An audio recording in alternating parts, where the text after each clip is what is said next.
Hello friends, कैसे हो आप सब। आज हम पढ़ेंगे यूनिट नंबर 13 जिसका नाम है राजनीतिक दल और राजनीतिक सहभागिता। यहाँ पे हम बात करते हैं पार्टिसिपेशन की। ठीक है, यानी कि एज अ नागरिक। ठीक है, आप सिटीज़न है किसी देश के, जैसे कि भारत देश है तो उसके आप सिटीज़न हो। तो उसके हिसाब से आप अपनी पॉलिटिकल जो पार्टीज़ होती हैं, या अपनी नहीं मतलब हमारे भारत में जितनी भी पॉलिटिकल पार्टीज़ हैं या पॉलिटिक्स है अपने इंडिया की, उसमें आपका कितना रोल है। ठीक है बहुत ज़रूरी है किसी भी देश में लोकतंत्र को कायम रखने के लिए। ठीक है, लोकतंत्र को बढ़ावा देने के लिए, लोकतंत्र को पावरफुल बनाने के लिए नागरिकों की भागीदारी लोकतंत्र के अंदर या राजनीति के अंदर बहुत ज़रूरी होता है। अक्सर लोग आपको बोलते होंगे कि नहीं करना चाहिए, हमें पॉलिटिक्स में नहीं जाना चाहिए या उस पर बात नहीं करनी चाहिए। बहुत गलत कहते हैं लोग, हमें करनी चाहिए। ठीक है, अपने जो पॉइंट ऑफ व्यू है ना, किसी भी चीज़ को लेके, कोई भी काम कोई पार्टी कर रही है, कोई गलत काम कर रही है, कोई सही काम कर रही है, तो उसके ऊपर अपना जो एक पॉइंट ऑफ व्यू है उसको देना बहुत ज़रूरी है। ये हमारा कर्तव्य है। ठीक है, क्योंकि हमारे जो बड़े बड़े सेनानी थे, ठीक है, जिन्होंने हमें आज़ादी दिलाई, वो भी यही चाहते थे कि हमारी भागीदारी बढ़े। जो हमने अपने लास्ट चैप्टर में बात की थी ना स्थानीय निकायों के बारे में, वो इसीलिए है कि हम भागीदारी बढ़ाना चाहते हैं लोगों की। ठीक है, लोगों को हम सिखाना चाहते हैं कि पॉलिटिक्स होता क्या है, ताकि विकास तेज़ी से हो। अभी आपको एक एग्जांपल मिलता है अमेरिका का। ठीक है, सबसे पावरफुल कंट्री है वर्ल्ड में अभी तो। ठीक है, फिलहाल में सबसे पावरफुल कंट्री अमेरिका है। अमेरिका का नाम है सबसे पावरफुल कंट्री के अंदर। तो क्यों है इतनी पावरफुल? क्योंकि इसके जो नागरिक है, इसके जो सिटीज़न है, वो सबसे ज़्यादा पावरफुल है। ठीक है, वहाँ पे ये जो अमेरिका है ना, सबसे ज़्यादा लोकतांत्रिक देश है, डेमोक्रेटिक।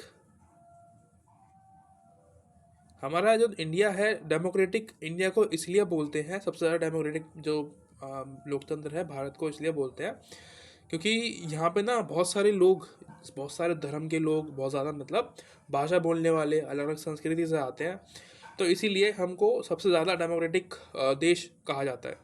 लेकिन एक्चुअली में देखा जाए तो अमेरिका सबसे ज़्यादा और सबसे बड़ा लोकतांत्रिक देश है, क्योंकि वहाँ के जो नागरिक हैं वो अपनी यहाँ की जो पॉलिटिक्स है उससे परिचित है। उन्हें पता है कि हम पार्टिसिपेट नहीं करेंगे तो बहुत गलत हो जाएगा। पता है क्या होता है, कभी कभी ना, जैसे कि किसी और देश से युद्ध चल रहा है अमेरिका का, अगर वो देश हार मान गया है या उसके साथ कुछ गलत कर रहा है अमेरिका, तो अमेरिका के जो नागरिक हैं वही अपने लोगों के प्रति, अपने देश के प्रति, या अपने जो सेना है, जो अपनी राजनीति है अपने देश में, उसी के प्रति वो बोलने के लिए तैयार रहते हैं। कहने का मतलब ये है कि विरोध कर देते हैं वो, क्योंकि उन्हें पता है कि हमारी जो गवर्नमेंट है वो गलत भी कर सकती है। ऐसा नहीं है कि जो वो कह रहे हैं वो मान लिया, नहीं। वो अपना दिमाग यूज़ करते हैं और उन्हें पता है कि किस तरीके से काम करना है, किस तरीके से अपनी पॉलिटिक्स को लेके चलना है।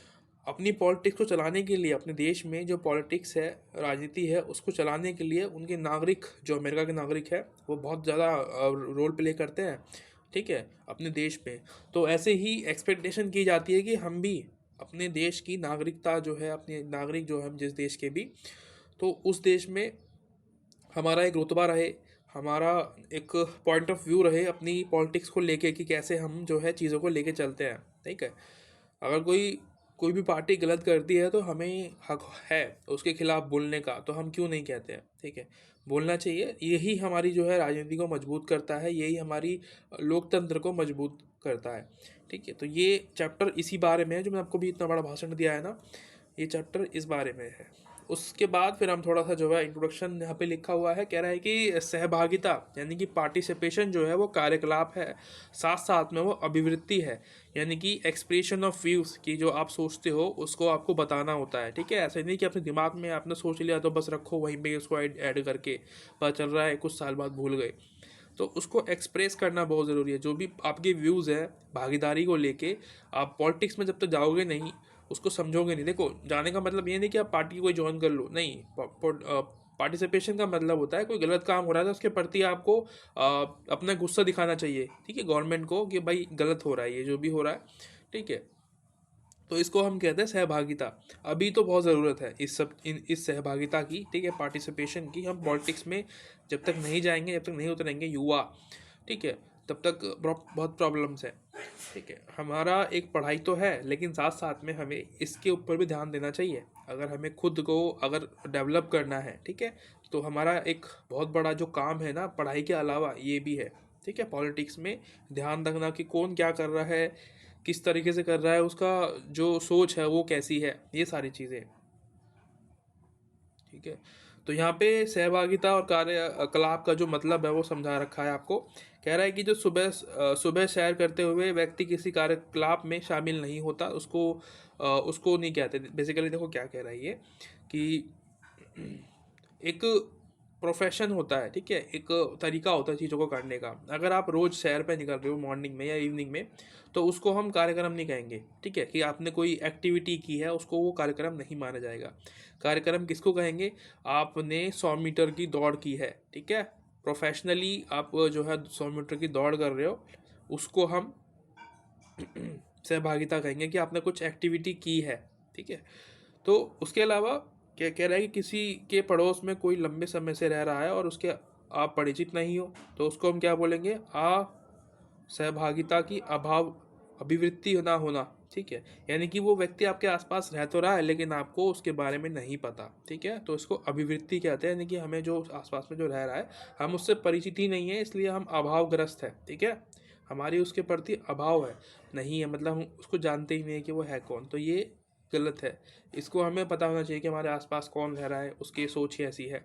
आजकल मैं देखता हूँ शहरों में लोग रहने लगे हैं तो वो एक दूसरे को जानते ही नहीं है, उनको मतलब ही नहीं एक दूसरे से। हाँ, मतलब क्या है, किस काम के लिए मतलब है, किसी का मजाक उड़ाना है किसी बात पे, तब उनको मतलब होता है, ठीक है, किसी की जासूसी करनी है तब मतलब है। वैसे कि भाई आपके विचार क्या है पॉलिटिक्स को लेके, ठीक है, एक पॉजिटिव व्यूज़ में लेना बहुत ज़रूरी है किसी भी बात को। कोई कह रहा है कुछ भी, ठीक है, कोई अच्छी बात बता रहा है तो उसको हमें समझना चाहिए और उसे अप्रिशिएट करना चाहिए कि नहीं बहुत अच्छी बात बताई है आपने। आजकल लोग करते ही नहीं हैं ये सब, ठीक है।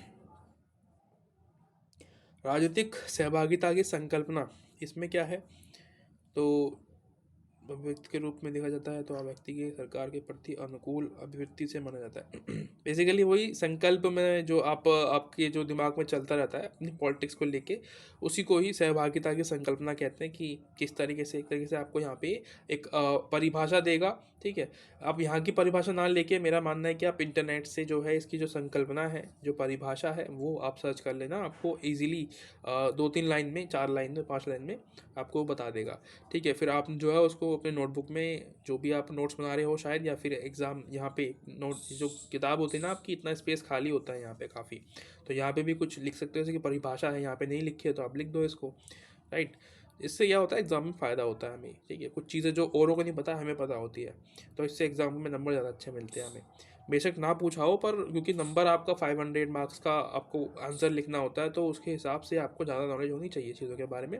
जितना दिया हुआ है उतना तो है ही, लेकिन कुछ जैसे कि एक्स्ट्रा, मैंने अभी आपको बताया परिभाषा नहीं दी हुई है इसकी, या अर्थ जो होता है वो नहीं है, तो वो आप वो सर्च करके उसको लिख सकते हो, ठीक है, नोटबुक में, यहाँ पे कहीं पे आसपास में लिख देना। यहाँ पे देखो इतनी स्पेस खाली है, यहाँ पे लिख दो, क्या दिक्कत है, आपको तो पता है ना कि आपने कहाँ क्या लिखा है, अर्थ लिख के लिख दो कि भाई हाँ ये इसका मतलब होता है।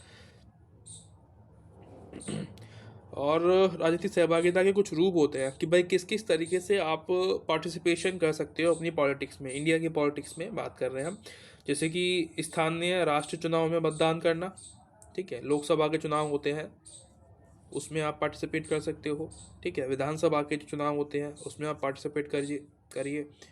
तो ये क्या है, पार्टिसिपेशन के ऊपर हम यहाँ पे बात करते हैं।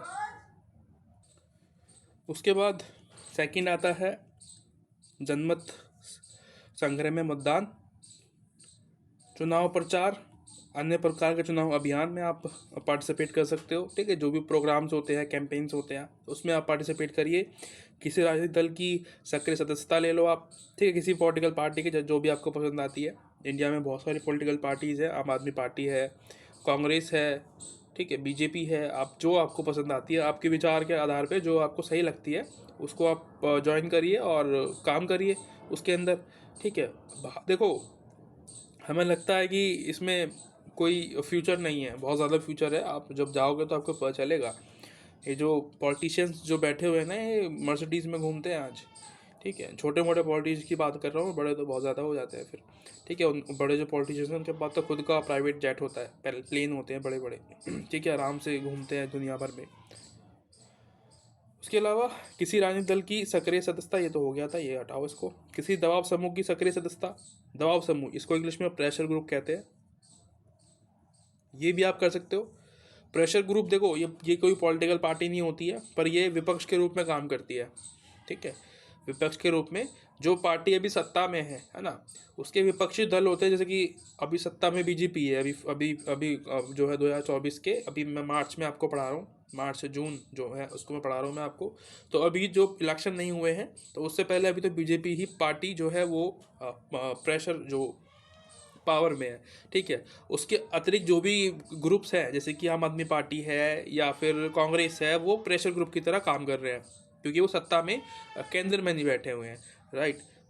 उसके अलावा अगर और देखा जाए ना, तो एक प्रेशर ग्रुप अलग से भी होता है, ठीक है। दबाव समूह एक अलग से भी होता है, जो कि गवर्नमेंट पे दबाव बनाता है, कोई भी काम, कोई गलत काम होता है तो उसके प्रति उनको रोकने की कोशिश करते हैं, ठीक है, और आंदोलन करते हैं उसके लिए, ठीक है। जैसे कि आम आदमी पार्टी, आपको पता नहीं है शायद, ये पहले एक दबाव समूह थी, ठीक है, प्रेशर ग्रुप थी, उसके बाद जाके जो है एक पार्टी के रूप में ये आई है। राजनीतिक उद्देश्य से राजनीतिक प्रदर्शनों, औद्योगिक हड़तालों, सार्वजनिक गृहों में किराए संबंधी हड़तालों और सार्वजनिक नीति बदलने के उद्देश्यों से चलाए जा रहे इसी प्रकार के कार्यक्रमों में भाग लेना, नागरिक अवज्ञा के कई रूप, जैसे कर अदायगी, अनिवार्य सेवा से इन्हें इनकार। कुछ टॉपिक्स ऐसे हैं जो आप लीव कर लेना, ठीक है। मैंने सबको हाईलाइट कर दिया था ताकि आपको पढ़ने में दिक्कत ना हो। सरकार की परामर्शदात्री समितियों की सदस्यता, सार्वजनिक स्वामित्व के उद्देश्यों के लिए उपयोग परिषद की, देखो यहाँ पे जितना भी चीज़ें लिखी हुई हैं, सीधी सीधी बात यही हो रही है, यहाँ पे बार बार एक ही बात कर रहा है, आपको पार्टिसिपेट करना है, ठीक है, गवर्नमेंट में किसी भी तरीके से, ठीक है। अपनी सरकार में जो है कोई भी पॉलिटिकल पार्टी ज्वाइन करके आपको राजनीति में दखलंदाजी करनी है। ये बेसिकली क्यों कह रहे हैं, ताकि लोकतंत्र को बढ़ावा मिलेगा। कैसे मिलेगा, क्यों आप आओगे लोकतंत्र में, पार्टिसिपेट करोगे, तो डेफिनेटली कुछ ना कुछ बदलाव आएगा, लोकतंत्र मजबूत होगा। जितने ज़्यादा युवा आएंगे ना लोकतंत्र में कह रहा हूँ राजनीति में, उतना ही ज़्यादा लोकतंत्र को बढ़ावा मिलेगा, ठीक है, डेमोक्रेसी को पावर मिलेगी, मजबूत हो जाएगी।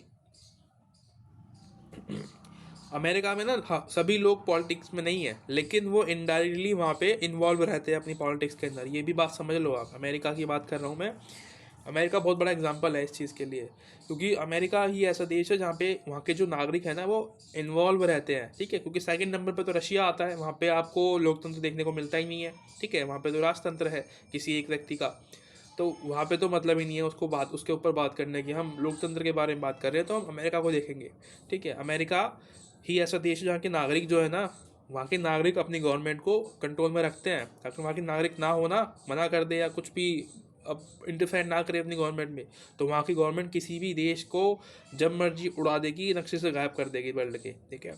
तो ये भी ज़रूरी है।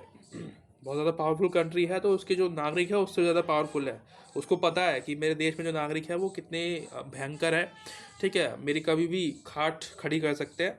तो इसीलिए वो डर के रहता है अपने नागरिकों से, किसी और से डरता ही नहीं है, वो अपने नागरिकों से डरता है सिर्फ, ये बात आप याद रख लेना। ठीक है, ये कह रहा है इसके अलावा भी और कुछ, जैसे कि सामाजिक ड्यूटी, ठीक है, सोशल ड्यूटीज़ आप कर सकते हो, ठीक है, और न्याय के लिए कुछ काम कर सकते हो, किसी को जस्टिस दिलाना है उसके लिए आप काम कर सकते हो, लॉयर की तरह, ठीक है। सैन्य ड्यूटी, देखो यहाँ पे लॉयर सिर्फ लॉयर नहीं है, आप पॉलिटिकल पार्टी में जाके जो है किसी भी नेता से आपकी बातचीत है तो आप किसी को भी हेल्प कर सकते हो उसके लिए, ठीक है। और सार्वजनिक चर्चा आप कर सकते हो, किसी स्टेट पे जाके, स्टेज पे जाके आप बात कर सकते हो, या सभा होती है जहाँ पे, ठीक है, पंचायत बैठती है गाँव में, तो वहाँ पे आप अपनी बात रख सकते हो।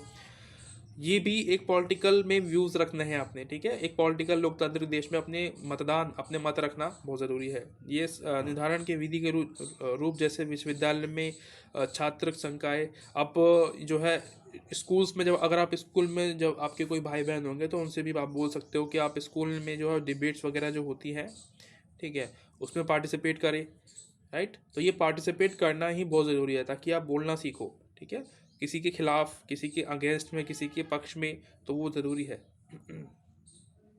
पूर्ण साझेदारी, प्रतिनिधित्व और सशक्तिकरण जैसे लाभ, हिस्सेदारी, विकसित परियोजनाओं को शामिल करने हुए मिलजुल कर परियोजना प्रबंध।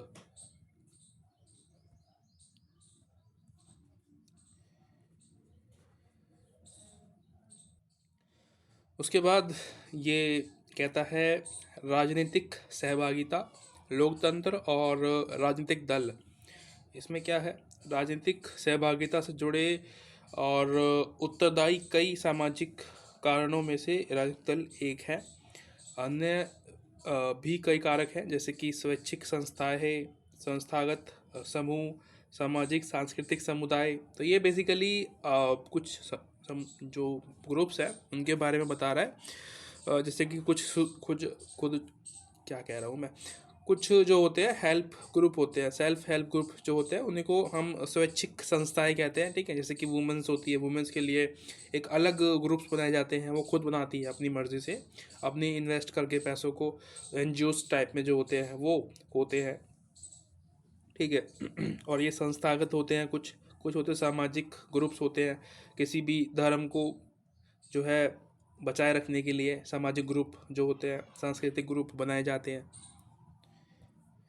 राजनीतिक दलों पर सापेक्षिक संरचना के प्रभाव के उदाहरण के रूप में भारतीय समाज में जातीय विवाद, कृषि संबंधों का संदर्भ दिया जा सकता है। प्रथम के कारण justice party, Bahujan Samaj party जैसे जाति पर आधारित पार्टियां, और एक दूसरे के कारण लोक दल जैसी पार्टियों के उदय का उदाहरण दिया जा सकता है। तो यहाँ पे ये जो है ना राजनीतिक सहभागिता, लोकतंत्र, राजनीतिक दल, ये बात करता है ग्रुप्स के बारे में, ठीक है। कोई भी ग्रुप्स, जैसे कि अभी मैं आपको बताया कि एक सांस्कृतिक ग्रुप जो होता है ये किसी समाज को बचाने की कोशिश करते हैं, जैसे कि बीएसपी है, ठीक है, बीएसपी, बहुजन समाज पार्टी। तो ये दलितों के लिए बनाई गई पार्टी है ना। तो वही बता रहा है कि किसी भी पर्टिकुलर कास्ट को सेव करने के लिए कोई जाति बनाई जाती है, जैसे कि आरएसएस है हिंदू धर्म को बचाने के लिए, ठीक है। मुस्लिम लीग है मुस्लिमों के लिए, है ना।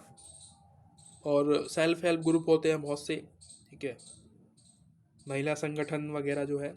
और लखपति दीदी करके एक कार्यक्रम चलाया गया था, वो भी सेल्फ हेल्प ग्रुप की तरह है, पर गवर्नमेंट उसमें हेल्प करती है, ठीक है। और आगे चलते हैं फिर, सिद्धांतिक चर्चाएं और व्यवहारिक भिन्नताएं। यहाँ पे क्या है कि दोनों के जो सिद्धांत है वो तो है एक ही। देखो जो हम जिस पे हम बात कर रहे हैं, जो सहभागिता के बारे में बात कर रहे हैं, पार्टिसिपेशन के बारे में बात कर रहे हैं, देखो ये सिद्धांत तो एक ही है, पार्टिसिपेशन करना पॉलिटिकल पार्टीज़ में या राजनीति में, इनडायरेक्टली या डायरेक्टली हमें पार्टिसिपेट करना चाहिए। अब तो हमारे पास सोशल मीडियाज़ है, मीडिया के जो एप्लीकेशंस है, इंस्टाग्राम है, फेसबुक है, यूट्यूब है, तो उसके माध्यम से हम और अच्छे से चीज़ों को बता सकते हैं। ट्विटर है, ठीक है, ट्विटर को मैंने क्या नाम दे दिया है, एक्स करके। तो कह रहा है कि वहाँ पे ना लोग होते हैं, उनके जो मत होते हैं अलग अलग होते हैं, ठीक है, किसी भी चीज़ को लेके। वैसे ही सहभागिता को लेके भी अलग अलग मतभेद है लोगों में, ठीक है, उनकी बिहेवियर में कुछ बदलाव हैं, तो उसको बता रहे हैं यहाँ पे। ये हमारे लिए इतना इम्पोर्टेंट नहीं है, ठीक है जी। बाकी आप मैंने ये हाईलाइट कर दिया है, जो जिसके अंदर जो कुछ खास थी चीज़ें यहाँ पे ही है, आपको मिल जाएगी, बाद में कोई ज़रूरत नहीं है आपको पढ़ने की, ठीक है। इतना टेंशन लेने की ज़रूरत नहीं होती है।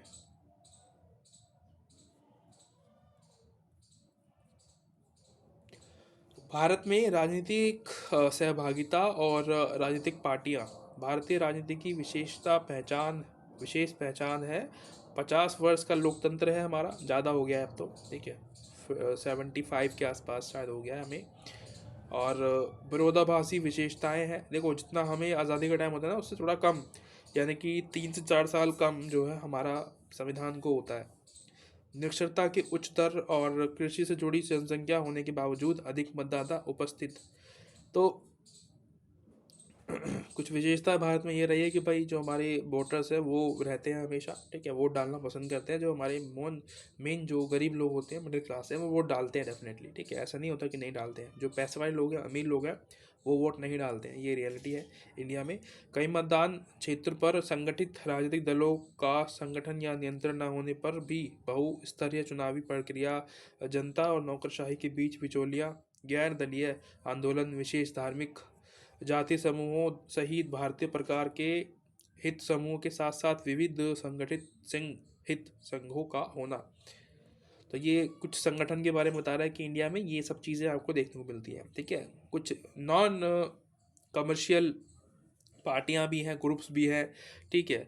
और कुछ ऐसे भी हैं जो नौकरशाह में बिचौले के रूप में काम करते हैं, और कुछ धार्मिक आधार पे जो हमने पीछे पढ़ लिया था, ठीक है, सांस्कृतिक आधार पे कुछ ग्रुप्स बनाए जाते हैं।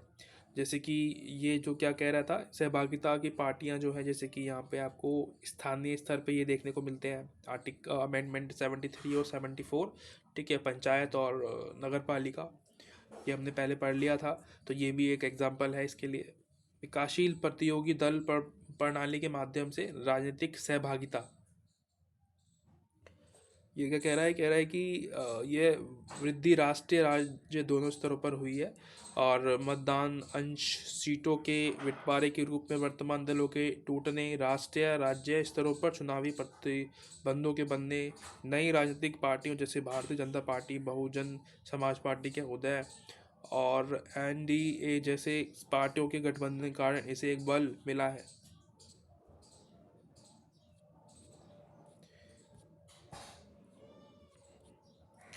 बाकी मेन जो टॉपिक है वो आपने समझ लिया है कि हम बात कर रहे हैं वोटर्स के बारे में। सबसे मेन काम तो आपका यही होता है सबसे पहले, ठीक है। आप किसी भी पार्टी में जाओ या मत जाओ, या पार्टिसिपेट करो या मत करो, लेकिन वोट आप ज़रूर दो, ठीक है।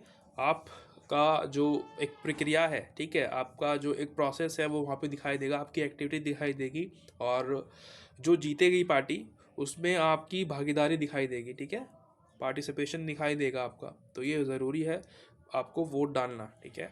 आपका विचार दिखेगा कि आपने किस पार्टी को वोट दिया है और किस आधार पे दिया है, ठीक है। और किसी भी मतलब कि आपको ये भी पता होना चाहिए कि हम किसी भी पार्टी को जब वोट देते हैं तो उसके कुछ आधार होते हैं, है ना, कि भाई नौकरी देगा, बच्चों के लिए अच्छी शिक्षा, ठीक है, कम पैसों में अच्छी शिक्षा दिलवाएगा, गवर्नमेंट ऑफिस वगैरह जो है वो ओपन रहेंगे हमेशा गरीबों के लिए, अच्छी व्यवस्था होगी, सड़क निर्माण की प्रक्रिया चलती रहेगी और कभी भी दिक्कतें नहीं आएगी हमें।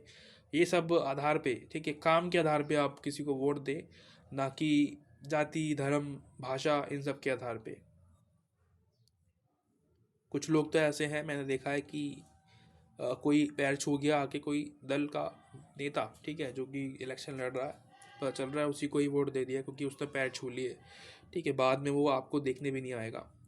तो ये रहता है दलगत राजनीतिक सहभागिता की सामाजिक प्रकृति। तो ये दलगत बेसिकली कह रहा है, जो जैसे कांग्रेस है हमारी पार्टी, ठीक है, इंडिया की सबसे बड़ी पार्टी में से एक है, मतलब सबसे बड़ी पार्टी, सबसे पहली पार्टी तो यही है, उसके बाद बीजेपी आती है। तो कह रहा है कि कांग्रेस ना एक ऐसी पार्टी है जिसने कि सभी तरीके के जो एक विचार है, ठीक है, गर्मपंथी, नरमपंथी, चरमपंथी, पता नहीं कौन कौन से विचार हैं, वो सभी अपने अंदर समाहित करे हुए हैं, ठीक है। तो इसलिए ये बड़ी है, सिर्फ इसलिए नहीं कि ये पार्टी है बहुत पुरानी है, इसलिए नहीं, क्योंकि इसलिए बड़ी है क्योंकि इसमें हर तरीके के लोग आपको, हर धर्म के, हर भाषा बोलने वाले, हर अलग अलग विचार के लोग आपको इस पार्टी में देखने को मिलते हैं, इसलिए इसको दलगत राजनीति भी कहते हैं, ठीक है। अब कोई व्यक्ति आप देखते हो कि किसी और पार्टी में पार्टिसिपेट कर रहा है, कोई पहले कांग्रेस में था, अब बीजेपी में ऐड हो गया है, ठीक है, अब बीजेपी हार जाएगी पता चल रहा है, फिर वो किसी और पार्टी में चला जाएगा। तो ये चलता रहता है, दलगत इसको भी कहते हैं, है ना। तो और पार्टियां भी हैं भारत में, जैसे कि बहुजन समाज पार्टी, बीएसपी है, समाजवादी पार्टी है, जनता दल, ये सब जो है आपको देखने को मिलता है। ये क्षेत्रीय स्तर की पार्टियां हैं, आपको अगर शायद पता ना हो, अब ये बड़ी होती जा रही है, ठीक है। पहले ये बहुत छोटी पार्टियां थी, ये जितनी भी पार्टियां हैं, अब ये धीरे धीरे करके ये इनका जो आकार है बड़ा हो रहा है, और ये इंटरनेशनल जो है राष्ट्रीय स्तर की पार्टियां बनती जा रही है। गैर दलीय संस्था जैसे कि ट्रेड यूनियन, किसान आंदोलन संगठन, सॉरी, विश्वविद्यालयों की जो राजनीति होती है वो भी जो है आपकी गैर दलीय संस्थाएं होती हैं, जैसे कि कॉलेजेस में आप देखते हो या स्कूल्स में देखते हो, जो कुछ ग्रुप्स बनाए जाते हैं, और जो वहाँ पे इलेक्शंस होते हैं कॉलेजेस में, तो आपने देखा होगा, तो वो भी एक तरीके से गैर दलीय संस्था होती है ना। और ट्रेड यूनियन या जो संगठन होते हैं वो भी एक ग्रुप्स होते हैं कुछ लोगों के, जो कि किसी की हक के लिए लड़ाई लड़ते हैं, ठीक है, गवर्नमेंट में प्रेशर बनाने के लिए वो होते हैं, जो कोई कंपनी एम्प्लॉयज़ को परेशान कर रही है, ज़्यादा काम करा रही है, कम पैसा दे रही है, तो उसके लिए जो है वो फाइट करते हैं, ठीक है। ये हम लोकतंत्र को बढ़ावा देने के लिए करते हैं सारा कुछ काम। ठीक है, उसके अलावा ये टॉपिक रह रहा है, आप इसको इतना ही पढ़ लोगे तो इतना ही काफ़ी रहेगा आपके लिए। ठीक है, बाकी जो टॉपिक्स थे मैंने आपको बता दिए हैं। आशा करता हूँ आपको वीडियो पसंद आई होगी। जो भी आपको कुछ हेल्प मिली हो, सीखने को मिला हो, तो आप मुझे सपोर्ट कर सकते हैं। मिलते हैं अगली वीडियो में, तब तक के लिए थैंक यू सो मच।